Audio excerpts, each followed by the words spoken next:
Okay, this will be 4.1.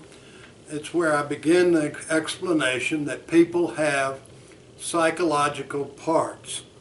This is probably the most important lesson for relationships. It's very difficult to understand because it calls forth an immense amount of observation and separateness.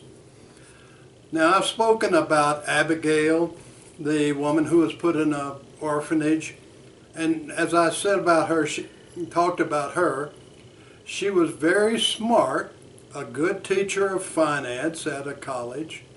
She could be funny, but she could also slip into fury if she saw a priest or a nun, or she heard the word religion, or she, for instance, would buy clothes in winter, heavy coats. So she had parts, and that's what I'm going to talk about today. And I've talked about it actually in all our previous talks on emotions. People have parts that they turn on at different moments in their life, triggered by different things. Now, I want to try and make that real to you today because I want to move beyond talking about so that you see the live situation. So I'm going to refer to a client named Bert, and then I will be talking to him as Frank, and I will seek to give kind of a little drama here about people having parts. Bert was a graduate student in psychology, a very bright kid. I don't know if I should call him a kid. He was about 28, nearing maybe a year away from a doctor's degree. He was also a terrific athlete. He ran in marathons. Handsome, tall, seemingly has it all together. I'd been seeing him for a year and a half when Bert called one Saturday morning and said he needed an emergency session. He had had a nightmare and it had terrified him. So we set up a time and he came in and sat down and he said, "Bert, I'll be Bert now. I had a horrible dream, Frank. I killed my mother. And I know that I hate her. I hate her. I hate her. And you won't be able to talk me out about it. This is the real truth. I finally discovered it. She is a poisonous personality. And anything that I've said nice about her, you can erase because I just found the real truth. Do you understand me?"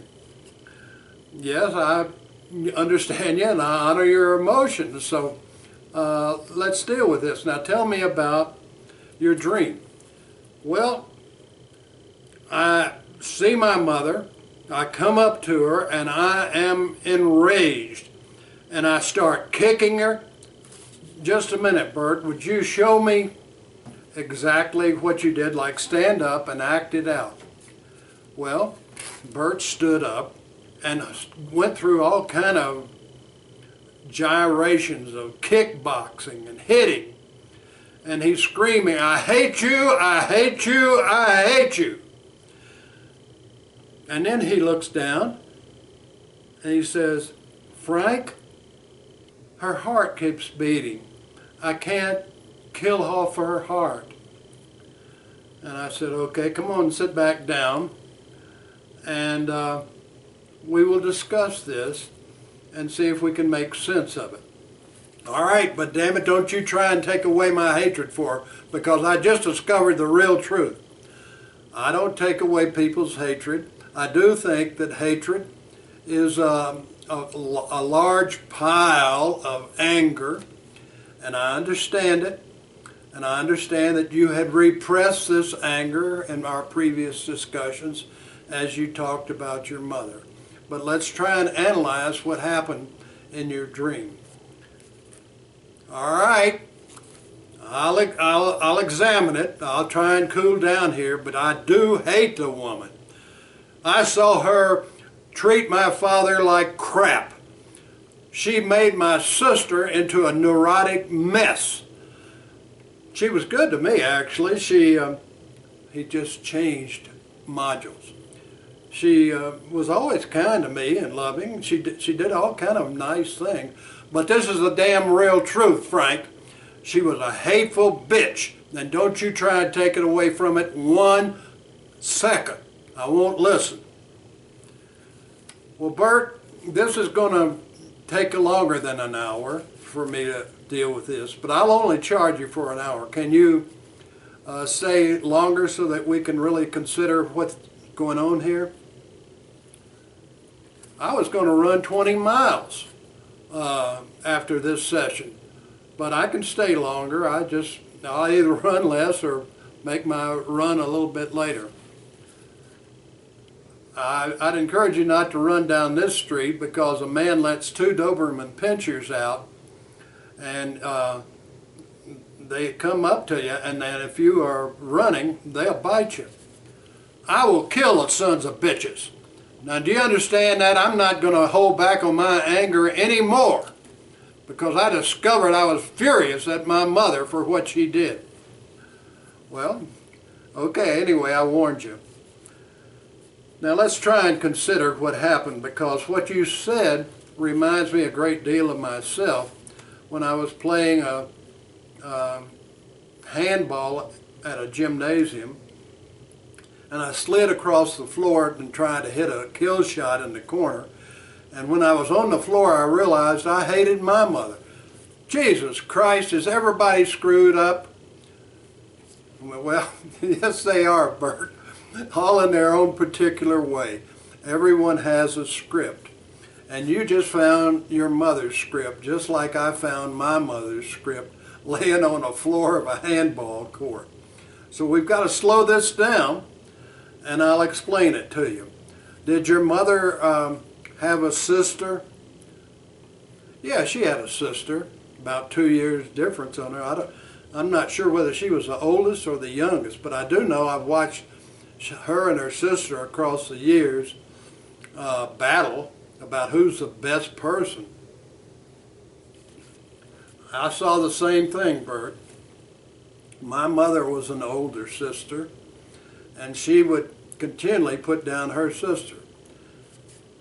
Well, it didn't stop with her sister. I want you to know that, Frank. She was poisonous. She was a bitch, and don't ever try and talk me out of it. She hurt my sister. My sister is a pile of new roses right now, probably beyond psychotherapy. And by the way, I don't think I can be a psychotherapist because I'm loaded with hate and anger at my own mother. Maybe I'll be a long-haul truck driver because I do like driving and I can handle those trucks. Actually, Bert, I think you're going to be a super psychotherapist. So hold back on quitting school and getting your license to drive a truck from New York to California. Now, if you will be with me for a minute, I'm going to explain a script. A script starts before age 6, and yes, everyone has a script. And the reason is, at age 2, 2.5, 3, a child does not want to be a baby anymore, doesn't want the vulnerability, doesn't want the tenderness. And so they turn against vulnerability. They develop in their mind a little play, and they review it over and over and over across the years. And this script is the biggest barrier to intimacy because people very secretly still fight against tenderness. And I don't know that I want to hear this crap, Frank. You know, we've had a good relationship for 1.5 years or so, and I found you to be a reasonable man, but I am just red hot, enraged inside. Well, if you need to scream or holler, feel free and do that. I don't care. We're out here where only my wife will hear you, and she's used to people being very angry. Do you need to express it anymore? I might say that Bert did scream and yell a little more full of expletives that I'd best not say on these video chats. And then he sat down. Okay, Frank, I'm ready to listen. Your mother and my mother, Bert, had this repetitive script that they played over and over again of anger at having a sister, either an older sister that persecuted, or as my mother was, an older sister who did the persecuting. And like you, I saw my mother do this, and when I discovered it, I was just like you. Tell the truth, I won the next 2 handball games because I was playing with an enormous energy pack that I had just discovered. Unfortunately for me, I had a car accident on the way home. No one was hurt, but my car was totaled. But this was part of the entire cluster of uncovering my mother's script, and as I saw it clearly, what she had done to kids in the neighborhood. For instance, my mother there were twins next door to us, and my mother would favor one and put down the other. I saw her do this when she was an officer at the church. She always had somebody that she did not like and she put down. In your case, your mother put down your sister, and I understand your rage at that.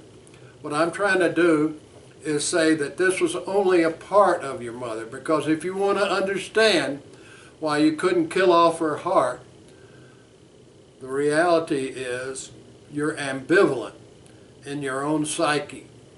Part of you loves your mother because she was very nice to you, she was playful, she did things, you could see her laugh, you could see her experience, she was a smart person, she read books to you, but also you witnessed, because you were an observer, your mother acting enormously erratically.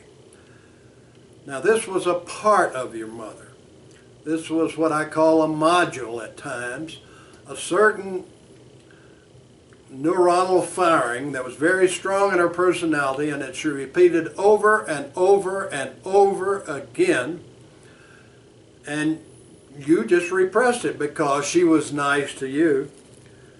Well, she was nice to me, and I hate to say it right now, I'm calming down a little bit, but she laughed, she read books, she was not a dummy, she didn't get a college degree, she wouldn't make it in graduate school, but are you suggesting that I couldn't kill off her heart because part of me loves her? Yeah, I'm suggesting that. I guess that's a psychoanalytic interpretation, which I very seldom do. But you're an advanced student and you're an advanced client, and so I'm seeking to explain this to you. Your mother would slip into this role, and quite unfortunately, you saw her treat your father horribly. You saw her treat your sister horribly. And I'm not saying forgive her for that. I'm saying we're going to understand people in a much wider scope. We have to understand that they are parts. They are parts, they have parts that they can cathect, was an old psychoanalytic word, turn on, like turning on a light in a lamp. And they can turn this on, and damn, it's unpredictable. And it's very hard to watch. And this is why, Bert, I say you'll become a very good psychotherapist if you stretch this observation of your mother's erratic, repetitive script. You'll be able to see it in other people. And this, if you can hit the script and somebody can understand the script, then you have done an immense amount of liberation. The person has great, vast freedom. They will not have to continue the repetition. Well, this is confusing, Frank, and you're kind of getting ahead of me. But you've done that across the years. I've heard other people say you have a hurry up. My God, Frank, I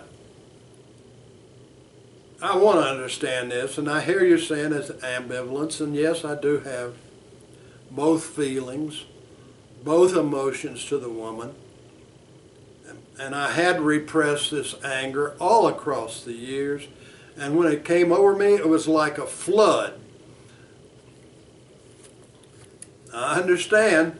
I won 2 handball games against a guy who was much better than me because I was like a whirling dervish, a frantic, enraged, wild man on a handball court. That's why I'm saying you're probably getting ahead of me, but I'm a little scared about what you said, Frank. Are you saying that I have a script? I'm saying you probably do, but we haven't figured it out yet. I know that I have had, and my wife pounded on me across the decades whenever she saw me in it. But my major lesson, Bert, is that people have all kind of parts. And yes, I'm going to tell you, my wife has seen me get into my mother's skin, so to speak, acting out her part occasionally, and boy has my wife has confronted me. And yes, I have seen her script, which I'd best not talk about right now. But as we go along, Bert, and as we continue to investigate your emotions, and we check each scare, what we will look for in terms of the script is where you really get scared of being close in relationships. And this will affect you when you fall in love. And so we've got to get it as quick as we can. Okay, so I've explained the Bert and Frank show, and I hope I've done it in a clear and articulate manner.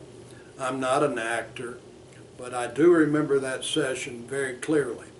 And in future fireside chats on this section I call parts or modules, that people will display different personalities, I will again relate to other people that I saw across the years. So we shall return.